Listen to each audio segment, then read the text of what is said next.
माननीय चेयरमैन साहब और सीएम साहब को नमस्कार। मैं फिजिकल एजुकेशन का कैंडिडेट हूँ जींद हरियाणा से। मैं आपसे कुछ रिक्वेस्ट करना चाहता हूँ। बात ये है साहब कि टीजीटी जो भर्ती थी ना, सबसे साफ़ सुथरी भर्ती थी इस सरकार की। उस भर्ती की भी जो हालत हुई है ना हरियाणा में, पूछने और देखने लायक कुछ नहीं बचा। जिन भर्तियों के पेपर जनवरी में हुए 2024 में, उनके रिजल्ट और ज्वाइनिंग हो चुकी है।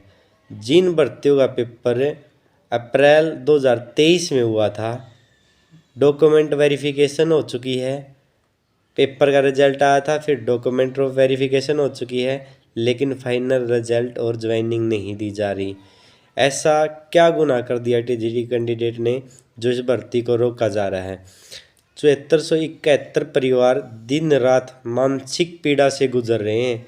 जब भी इस भर्ती की तारीख आती है कोर्ट में सुनवाई की, उस दिन पता नहीं कितने घरों में कैंडिडेट और कैंडिडेट के माता पिता रात को दुआई लेके सोते हैं। ये हकीकत है। इतना डिप्रेशन हो चुका है बच्चों में, उनके माता पिताओं में, कि पूछो मत। रोते हैं लोग सोते वक्त। आगे क्या होगा तुम्हारी भर्ती का? क्या गुनाह था उन बच्चों का जिन्होंने आपके भरोसे तैयारी करके और इस सरकार से एक आस लगाई थी कि ये सरकार शायद हमारा भविष्य सुधारेगी।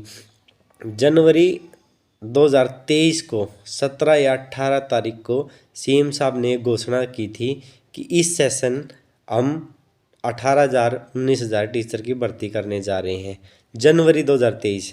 उसी के तहत फरवरी में हमारी भर्ती का नोटिफिकेशन आया, अप्रैल में पेपर हो गया, जुलाई में डीवी हो चुके हैं, लेकिन उस भर्ती को अब तक लटका दिया गया। सबसे साफ़ सुथरी भर्ती। हमने क्या गुनाह किया था कि हमारा रिजल्ट और ज्वाइनिंग हमें नहीं मिली समय से? क्या सिर्फ प्रोटेस्ट जो कैंडिडेट करते हैं उनका रिजल्ट ये सरकार निकालेगी?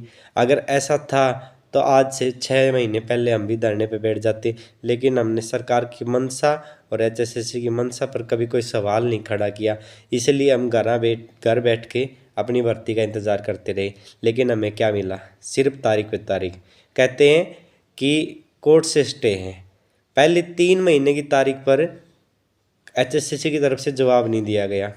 3 महीने और चले गए, एचएसएससी की तरफ से केस अर्जेंट में नहीं लगवाया गया, ना हियरिंग हुई। 6 महीने से सिर्फ नेक्स्ट पे नेक्स्ट डेट मिलती आ रही हैं। 31 जनवरी 2024 को जब इस केस की सुनवाई थी तो पता नहीं कितने परिवार और कितने परिवार बच्चों के माता पिता इस केस से डायरेक्ट जुड़े हुए थे, जो ये वेट कर रहे थे कि आज शायद हमारे घरों में भी राम आएंगे। जो नारा दिया गया था कि जनवरी में 22 जनवरी को राम मंदिर के दिन, हम भी वही उम्मीद लगाए बैठे थे शायद आज हमारे घर में दिवाली मनेगी। लेकिन उसमें 7 फरवरी की जो डेट दी गई, फिर भी एक आस जागी कि 7 फरवरी को ये सरकार हमारे हक में कुछ लेके आएगी।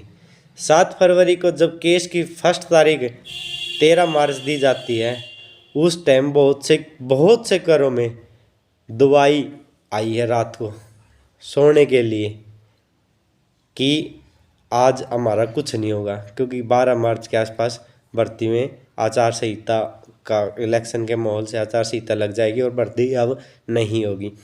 26 फरवरी एक आस जगी है, लेकिन हम आपसे हाथ जोड़कर रिक्वेस्ट करते हैं कि सरकार 26 फरवरी का वेट न करके अर्ली हियरिंग पे जाए, इस मामले को निपटाए और 26 फरवरी तक इस भर्ती की ज्वाइनिंग करवाए।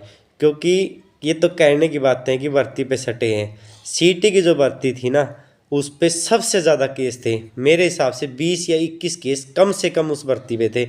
लेकिन 19 दिसंबर को एजी साहब जाके उस भर्ती को कोर्ट से निकलवा लेते हैं और सभी भर्तियों के पेपर और ज्वाइनिंग का प्रोसेस चला हुआ है। क्या टीजी कैंडिडेट ने गुनाह कर दिया कि सरकार उनकी सुनवाई नहीं कर रही? मेरी हाथ जोड़ के आपसे रिक्वेस्ट है, कृपया हमारे दर्द को महसूस कीजिए। अगर आप चाहते हो कि हम प्रोटेस्ट करें तो हम 22 तारीख को पंचकुला आ रहे हैं। अगर आपकी यही इच्छा है तो हम वहाँ भी बैठ जाएंगे, लेकिन हम नहीं चाहते थे एक टीचर अपनी भर्ती को प्रोटेस्ट के ज़रिए पूरा करवाए। आप कहते हो ना, बिना खर्ची बिना पर्ची हम भर्ती करते हैं, लेकिन सर सच्चाई ये है बिना खर्ची और बिना पर्ची भर्ती तो होती है, लेकिन बिना प्रोटेस्ट भी भर्ती नहीं होती। हरियाणा में हर भर्ती को प्रोटेस्ट के थ्रू पूरा किया जाता है। सीएम साहब और चेयरमैन साहब से हाथ जोड़कर रिक्वेस्ट है, कृपया हमारी पुकार को सुने। धन्यवाद।